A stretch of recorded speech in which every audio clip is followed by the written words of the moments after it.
Surah 9.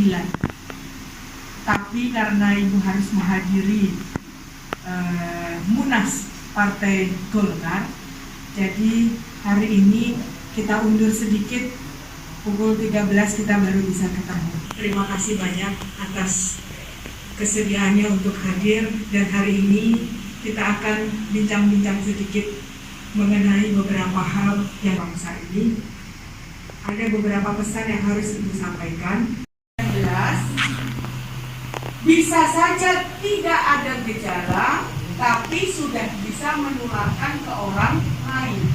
Pada saat kita berbicara, Ibu bicara dengan kalimat yang seperti ini, itu sudah mengeluarkan droplet sekian ribu. Namamu siapa, Nak? Panggilannya Ali. Nah, Ibu bicara begini di depan Ali, kalau Ibu punya virus dan tidak pakai masker, Ali sudah pasti kena. Tapi kalau kita sama-sama pakai masker seperti ini, kita saling melindungi. Jadi 80%, tinggal 10%. Nah, inilah nyata betul bahwa memakai masker itu memang melindungi, bukan mengganggu ataupun tidak ada beberapa orang-orang di negara lain yang mengatakan memakai masker itu berarti menginjak-injak hak asasi. Gimana hak asasinya? Padahal dengan pakai masker kita saling melindungi. Dan sekarang masyarakat kita sudah tidak peduli. Kira-kira berapa persen warga Kali Jambe kalau kalian keluar dari rumah yang mau pakai masker? Berapa persen rata-rata? Kamu sebelum pakai masker? Kalian pakai masker? Serius? Pakai maskernya? Berapa persen warga yang patuh? Ada 80%? Ya. Serius? Serius. Oke. Kalau begitu Ibu dipayungi oleh Perbuk dan oleh peraturan bupati, kita lagi coba. Karena beberapa kali kita melakukan razia di setiap kecamatan, antara warga yang pakai dan tidak pakai masker lebih banyak yang tidak pakai masker. Kalau toh maskernya dipakai, caranya taruh di bawah dagu. Atau bila pakai masker, agar bisa bernafas dengan lebih bebas, maskernya taruh di bawah hidung. Itu percuma. Waktu tertangkap tidak pakai masker, kita suruh push up, atau kita minta menyanyikan lagu Indonesia Raya, atau mengucapkan Pancasila, tapi tidak jerah. Kalau jerah, masyarakat kita indeks kepatuhannya dalam memakai masker pasti tambah tinggi, tapi ternyata tidak, sehingga kita harus tegas. Kalau nanti ada warga Sragen yang tidak pakai masker, kita denda 50.000. Setuju apa enggak? Yang setuju tunjuk jari.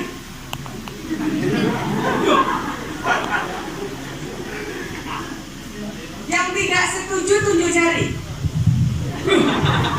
Apakah berarti di sini tidak ada yang bersuara? Meninggal dunia semua dong ini sampai negara. Apa yang bisa dilakukan pemerintah agar masyarakat mau mematuhi protokol kesehatan? Pertanyaan berikutnya. Apalagi tadi protokolnya jaga jarak, pakai masker, terus cuci tangan. Cuci tangan.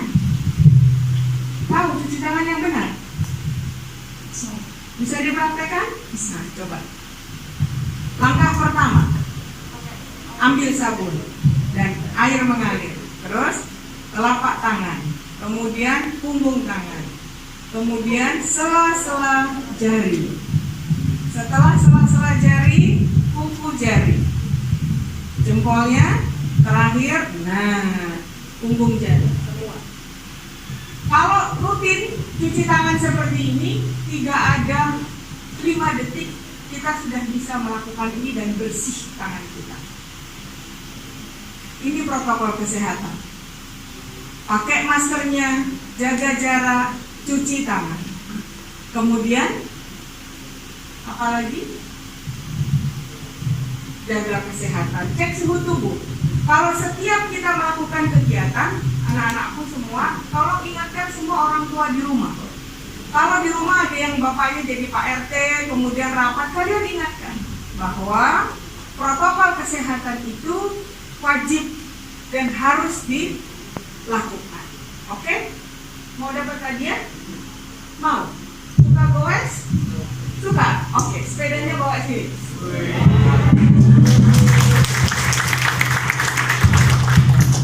Siapa yang tadi disuruh berdiri, gak ada yang mau berdiri?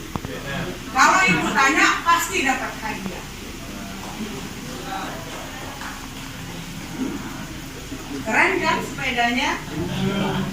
Sebelah sini kan sama ibu. Ayo. Oke.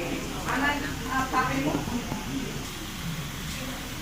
Ini tidak boleh dijual. Oke? Jangan sampai terjadi beberapa waktu yang lalu keluar dari tempat acara, ada yang sudah menunggu tak jujuli prong yuto gelem ora joglem regane pudel ya. Terus ada yang setelah dapat hadiah sepeda dari Bu Bupati, ada yang sangat-sangat kreatif. Setelah itu diunggah di Facebook, dijual sepeda.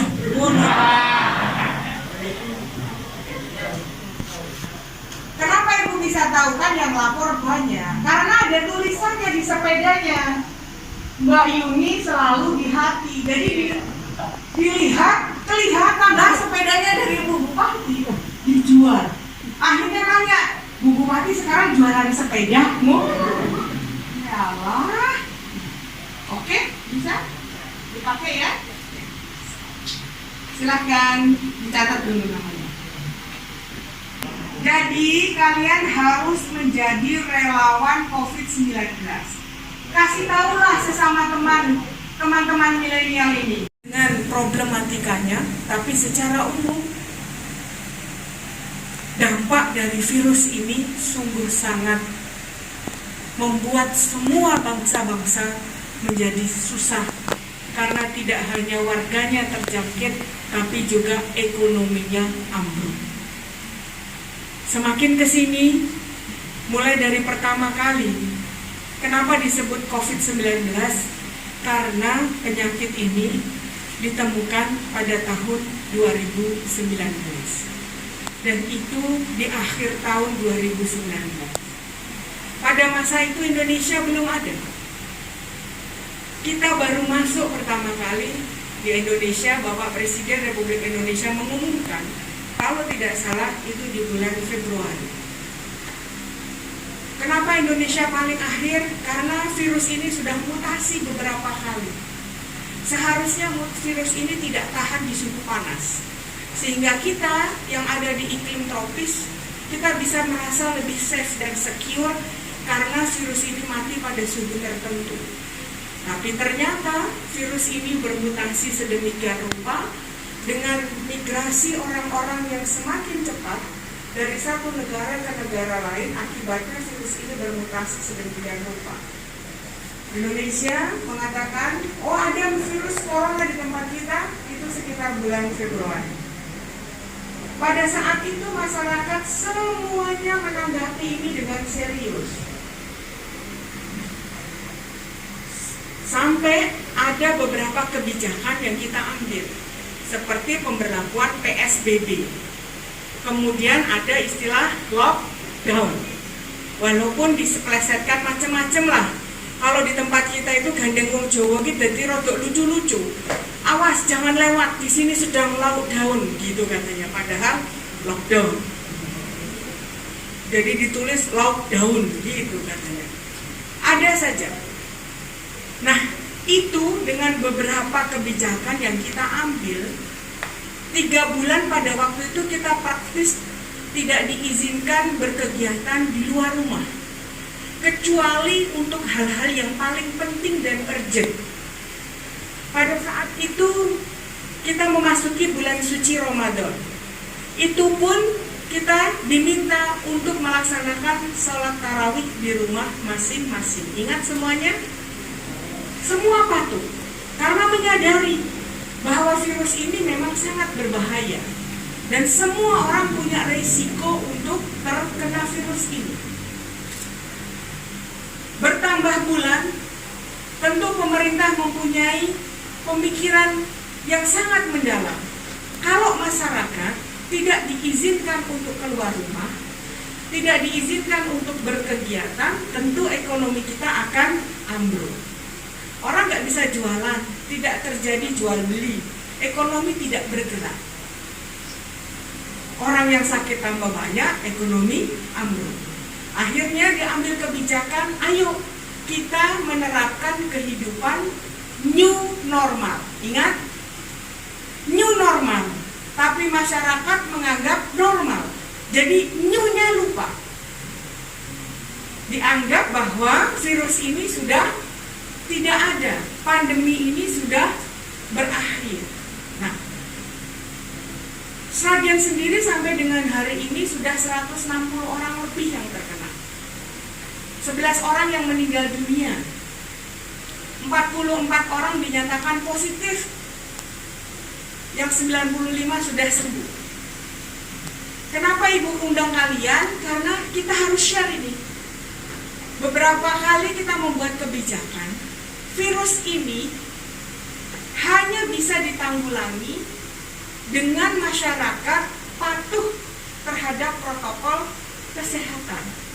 Sekarang kalau dilarang arisan, dilarang macam-macam, masyarakat sudah mulai jenuh di rumah. Jadi boleh berkegiatan, boleh silahkan.